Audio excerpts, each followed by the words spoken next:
During lockdown, the streaming platform Netflix was a lifeline for many. Stuck indoors, cut off from normal routines, we turned to it for comfort, distraction, or simply to break up the long, repetitive days. In our house, we probably watched it more than ever. And we weren't alone. Around the world, millions of people did the same. Netflix subscriptions surged. New series became cultural touchstones, and suddenly we were all talking about the same shows. And here we are, years later, still talking about Netflix. Right now, everyone seems to be watching Adolescence. It's the latest phenomenon, the show everyone's recommending, the one dominating conversations. That's the power of Netflix. It knows how to grab attention, shape trends, and keep people watching. But have you ever wondered why? What makes Netflix the largest streaming service globally? According to its co-founder Reed Hastings, the secret isn't just clever algorithms or big budgets. It's a radical approach to how Netflix is run. In his book, No Rules Rules, written with Aaron Meyer, Hastings gives an insider's view of his company. He describes a radically different approach to leadership and workplace culture.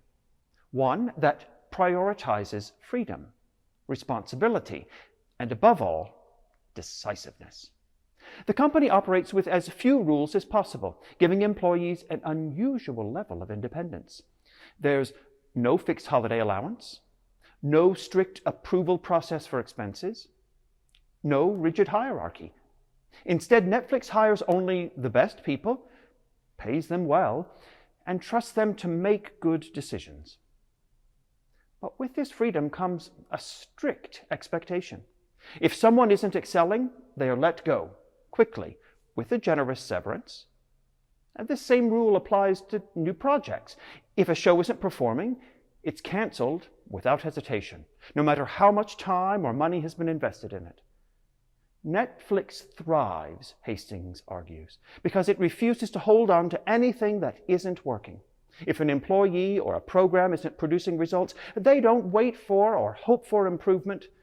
They make a clean break. This constant pruning, they say, keeps the company sharp, efficient, and ahead of the competition. This model stands in stark contrast to today's gospel, in which Jesus tells the parable of the barren fig tree. For 3 years, this tree didn't produce a harvest. Understandably, the vineyard's owner is fed up. It's taking up valuable space and labor, yielding nothing. Cut it down, he says. Why should it be wasting the soil? By the logic of Netflix or most business models, this tree should be removed. It's an inefficient use of resources. But the gardener pushes back. Sir, let's wait. And not just for a little while. He asks for an entire year, a year of space in the garden, a year of costly labor, a year of attention to something that so far has offered nothing in return. The vineyard owner sees a logical decision. The gardener sees a possibility worth nurturing. Here is another insider's tale, but of a very different kind. This empire is different.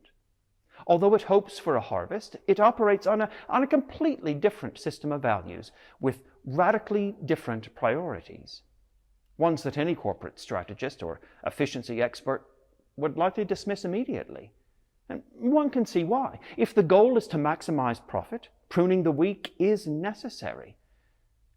But if the goal is something else, to restore the broken, to nurture what seems lost, and to build a way of being that values mercy over gain, then this offers a completely different vision. It values patience over quick results, compassion over relentless productivity, and generosity over the logic of winners and losers.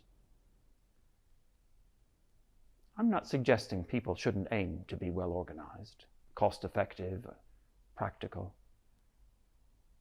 But thank goodness God's way is not defined by ruthless efficiency. And perhaps as we seek to build something closer to God's kingdom on earth, we should remember that.